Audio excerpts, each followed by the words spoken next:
السلام علیکم ورحمت الله وبرکاتو. په دې ویډیو کې زه تاسو ته د دې باره کې معلومات درکوم چې کله ته یو لس خوبونه دي چې دا خوبونه ته وګورې نو ته پوه شه چې ته د الله تعالی ولی یې، د الله تعالی دوست یې او په الله تعالی ډېر ګران یې. دغه خوبونه که ته وګورې په تکراري ډول باندې او دا خوبونه ښه خوبونه دي، دا خوبونه هر څوک نه ګوري. هر چا چې دا خوب ولیده، که تا دا خوب ولیده نو ته مطمئن اوسه چې ته د الله تعالی دوست یې او تا کې ښه صفات دي. نو خوشحاله اوسېږه او خوشحاله کېږه او ایمان او عمل د ښه عمل د نور هم زیات کا. اول دعا کول په خوب کې. کله ته په خوب کې وګورې چې ته دعا کوې، یو ځای کې ناستې دعا کوې، یا کعبې سره یا جومات کې یا ځان سره یو ځای کې ولاړې دعا کوې، نو دا هم ډېر ښه تعبیر لري. ځکه دعا کول معنا ده چې تا رابطه الله سره ښه ده او الله تعالی باندې د یقین جوړ ده او د الله تعالی نه هر شی غواړي، ایمان دې قوي ده، توکل دې ده. نو ته په خوب کې ګورې چې دعا کوي، نو د دې معنا هم دغه ده چې ته د الله سره رابطه دې صحیح ده. دویم خوب زه د هغه څه په دې باندې دلالت کوي چې ته د الله تعالی دوست یې. مور او پلار په ښه حالت کې خوب کې لیدل، مور او پلار په حالت کې ستا نه خوشحاله وي، تا نه راضي وي، تا ته دعا کوي، تا ته شی درکوي، تا سره ناست خوشحاله. نو په دې حالتونو کې مور پلار چې ته په خوب کې وګورې، یعنې ښه حالت کې، دا هم په دې باندې تعبیر کېږي چې ته د الله تعالی دوست یې، د الله تعالی ولی یې او الله تعالی ستا نه راضي ده. او کم کارونه چې ته کوې، کم نیک اعمال، لمونځونه په وخت کوې، یا خلکو سره ښه کوې، اخلاق دې ښه ده، دینداري دې ښه ده، یا چاته د عقلا ضرر نه رسېږي.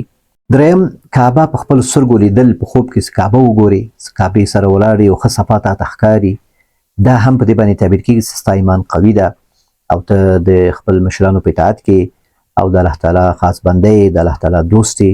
ځکه د الله تعالی د کوټه څه ده یا کعبة الله څه ده، دا داسې شو لکه چې تا دا ولیدل، معنا داسې شو چې د الله تعالی رضایت ته حاصل کړ.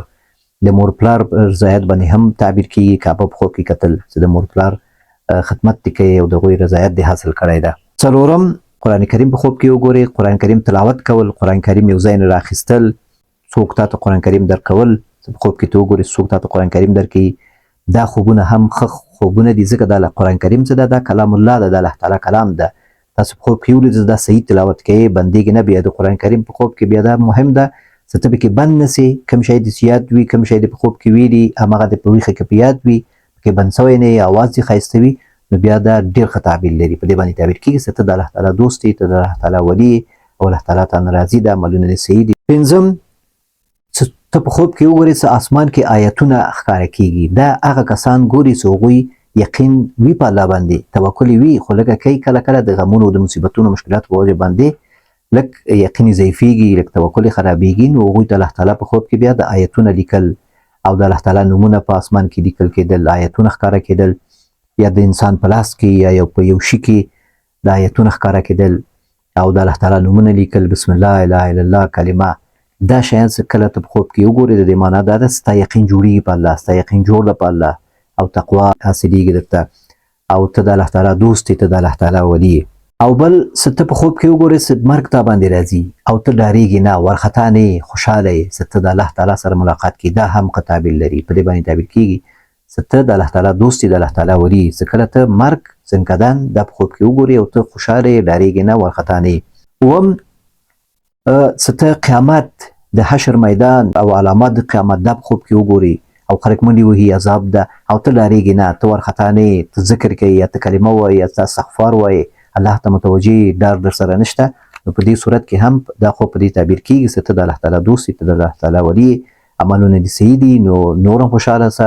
اتم چې ته الله تعالی خپله په خوب کې وګورې، خبرې واورې، لکه ما دا خپله دا خوب کتلی ده، الله تعالی غږ کوي چې زما بندګانو زه یو ځای کې یم او نور مسلمانان مجاهدین دي او هغوی ډېر خفه دي، ټول مثلا دې نه هغه زموږ دشمنان هغوی په رابره کېږي، موږ طرف ته راځي. نو په دې وخت کې بیا اسمان طرف ته زه ګورم، دعا کوم، نو الله تعالی غږ کوي چې زما بندګانو تاسو خفه کېږئ مه، تاسو سره دا غرونه او تیږې او دا هر څه کومک کوي. نو دغسې چې ته الله تعالی په خوب کې وګورې، خبرې واورې ښه حالت کې، نو دا هم په دې باندې تعبیر کېږي چې ته د الله تعالی دوست یې، ته د الله تعالی ولي او عملونه دې صحیح دي، خوشحاله اوسېږه. دا کم انسانان ګوري، هغه انسانان داسې خوبونه ګوري چې هغوی لکه شیطان وسواس ورته ډېر اچوي او هغوی په ژوند کې لږ سختي وي، مایوسي وي، مشکلات راځي، نو هغوی ته الله تعالی په دې خوبونو په ذریعه باندې لږ خوشخبري ورکوي، خوشاله کوي. نه هم هغه پیغمبران په خوب کې کتل، خصوصا رسول الله صلی الله علیه وسلم زمون خوب پیغمبر، نو دا په خوب کې کتل څه ته وګوري، ښه حالت کې وګوري، او دا هم په دې باندې تعبیر کېږي چې ته د الله تعالی دوست یې، ته د الله تعالی ولی، ته په سنت طریقو باندې روان یې او ستا عمل صحیح ده، نو مایوسه کېږه مه، خفه کېږه مه، شیطان وسواسو تا باندې باید اثر ونه کړي، خپل هغه دینداري ته دې دوام ورکړه. نو دا هم په دې باندې تعبیر کېږي چې ته د الله تعالی دوست یې. او لسم دا چې ته همیشه ښه خوبونه ګورې، ښه خوبونه ګورې او ښه خلک په خوب کې ګورې، ښه خوبونه ګورې او بیا دغه نه وروسته یو خوشحالي ته حاصلېږي. که څوک تعبیر هم نه کړي درته خواب، نو تا ته یو خوشحالي حاصلېږي. نو دا ښه خوبونه کتل، همیشه خوبونه کتل، هره شپه ښه خوبونه کتل، دا هم په دې باندې تعبیر کېږي چې ته د الله تعالی دوست یې، د الله تعالی ولي یې. خپل وسې پورې ته کوشش کوې چې عملونه دې صحیح وي، چاته دې شر ونه رسېږي، د الله تعالی حق ادا کوې، مخلوق حق ادا کوې. نو په دې صورتونو کې ته په دې پوه شه چې ته د الله تعالی دوست یې.